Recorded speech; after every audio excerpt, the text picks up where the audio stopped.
Goethe'nin Faust'unda Mephistopheles şöyle dedi: "Sonsuza dek kötülüğü isteyen ve sonsuza dek iyilik yapan gücün parçasıyım."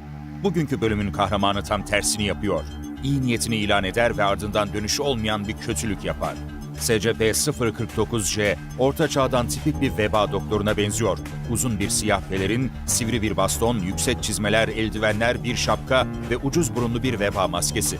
İlk başta nesne vakfın ilgisini çekmedi ve gerçek bir doktor gibi davranan ucube olarak algılandı.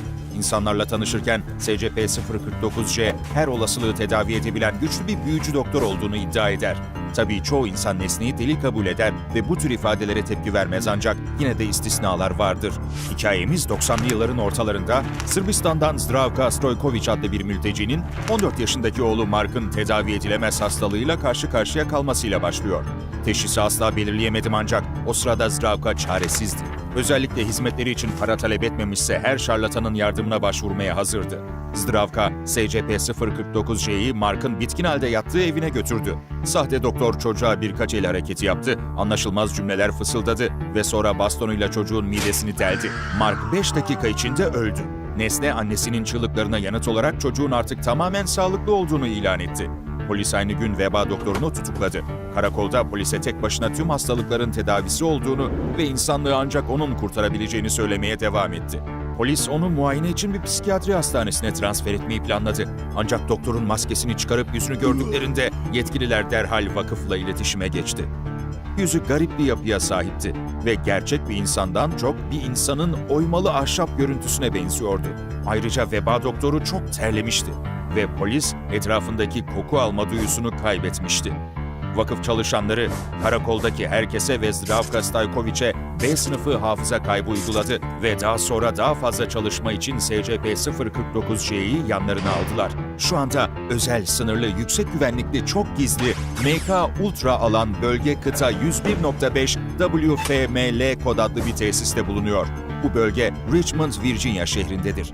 Nesne hapisten kaçma yeteneğine sahip olduğundan onu gözlemlemek mümkündür. Bazen kameraları gizli bölgede farklı yerlere saklıyorum, ancak vakıf çalışanları genelde onları buluyor ve ardından imha ediyor. Şu anda en değerli bilgiler SCP-049-J'nin kökeni, vücut dokusunun kimyasal analizi ve taşıdığı tüm olası riskler. Bugüne değin yalnızca kimyasal analizin düşük erişim seviyelerinde gizliliği kaldırılmıştır. Kalan sorular da yanıtlandı, ancak yalnızca vakfın üst düzey yöneticileri bu bilgilere erişebilir. Çalışmaya göre SCP-049-J'nin vücudunda kas dokusu parçaları, yosun ve çok sayıda minyatür veba maskesi bulunuyor. Ter bileşimi analizleri ayrı olarak yapıldı, ancak vakıf sonuçları sildi. Vakfın yerel ağını hackledim ve ana sunucudan silinen bilgileri kurtardım. Tüm verileri ayrıntılı olarak inceledikten sonra nesnenin terinin kan-beyin bariyerini geçebilen özel kimyasallar içerdiğini keşfettim. Bu enfeksiyonların beyne nüfuz etmesini engelleme görevi gören insan vücudunun doğal bir yapısıdır. Bu bariyeri aşarak buharlaşan ter parçacıkları koku soğancığına girer. Bu beynin kokudan sorumlu kısmıdır. Sonuç olarak nesnenin yakınında bulunan kişi kokuları tanıma yeteneğini geçici olarak kaybeder. Nesnenin ter kokusuna uzun süre maruz kalınması durumunda beynin duygulardan sorumlu kısmı limbik sistem acı çeker. Limbik sistemi etkilenen kişi şizofreni belirtileri göstermeye başlar. Şiddetli endişe ve eziyet korkusu yaşar ve uygunsuz duygusal tepkiler sergiler. Örneğin etkilenen bir kişi ölüm haberine yanıt olarak gülebilir veya övgüye yanıt olarak gözyaşlarına boğulabilir. Bu nedenlerle SCP-049-J'nin maskesini veya giysilerini çıkarması yasaktır. Hijyenik işlemlere ihtiyaç duymaz ve duş almayı reddeder. Zorla temizlemeden sonra nesne yoğun kasılmalar yaşamaya başladı ve bu önlemden vazgeçildi. SCP-049-J hakkında beni ilgilendiren en önemli soru kökeniydi. Vakfın tüm inkarlarına rağmen bu alanda da aktif araştırmalar yaptığını fark ettim. Faaliyetlerini takip etmeyi başardım ve sonunda bu beni Çekya ve Almanya sınırına götürdü. Burası Ore Dağları'nın olduğu yer. Dağlarda büyük uranyum yatakları vardı, ancak 20. yüzyılın sonunda tamamen tükendiler. Vakıf araştırmacıları SCP-049-J'nin ABD'ye bu bölgeden geldiğine inanıyor. Arşivleri sayesinde bana tüm bu bilgileri sağlayan şehrin adını kasıtlı olarak çıkarıyorum. Çünkü bu hayatıma mal olurdu. Ama bulduğum şey veba doktorunun geçmişine ışık tutuyor. Anlaşılan 15. yüzyılın ortalarında bazı hükümetler vebadan ölenleri kendi topraklarına gömmek istemedi ve veba doktorlarına hastaları sınırı geçip diğer bölgelere götürmeleri için çok para ödedi.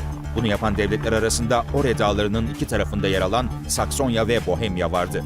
Doktor Jörg Saxonian özellikle popülerdi. Tıbbi becerilerine ek olarak bir özelliğiyle ünlüydü. Evcilleştirilmiş fareleri çok severdi. Doktor Saxonian küçük arkadaşlarını her yere yanında götürürdü. Yaklaşık 5 tane vardı. Doktor vebaya yakalanmalarını önlemek için onlara küçük veba doktoru kostümleri, hatta minik maskeler bile yaptı. Doktor son yolculuğundan dönmedi ve onu bir daha gören olmadı. Daha sonra 1945'te bölgenin uranyum madenciliği başladığında çok miktarda insan kalıntısı bulundu. Bu bilgi henüz kamuya açıklanmadı ve arşivin gizli bölümlerinde yer alıyor. Görünüşe göre tüm bu cesetler Doktor Saxonian tarafından gömülmüş, ancak kalıntılar arasında herhangi bir doktor ekipmanı bulunamamıştı. Radyasyonun ve vebanın etkisi altında doktor belirli bir varlığa dönüşmüş olabilir. Şimdi SCP-049J dediğimiz varlığa. Nesnenin bedenindeki küçük veba maskeleri bu teoriyi desteklemekte. Gövdesindeki yosun da Ore Dağları bitki örtüsüyle örtüşmekte. Ancak bu teori daha fazla soruyu gündeme getiriyor. Radyasyon ya da veba insan yaşamının birkaç yüzyıl uzamasına nasıl bir katkıda bulundu? Doktor neden hastalarını tedavi etmek yerine sürekli yalan söyleyip öldürüyor? Ve Terry neden böyle garip özellikler kazandı? Radyasyon ve veba kimsenin ömrünü uzatmaz. SCP-049J biyolojik materyaline dayanmasına rağmen Jörg Saxonian değil. Veba doktoru bir tür Frankenstein'dir. Yosun, maske ve insan kasından yaratılmıştır ve doktorun giysisi sadece nesneye şeklini veren bir kabuktur. Bu karışım radyasyon yardımıyla hayat buldu, ancak hareket sağlayan mekanizma hala bilinmiyor. Ancak merak edilen bir detay var. SCP-049J beynini gerçek doktordan miras aldı. Ancak radyasyona maruz kalması tüm eylemlerinin, düşüncelerinin ve amacının odağını değiştirdi.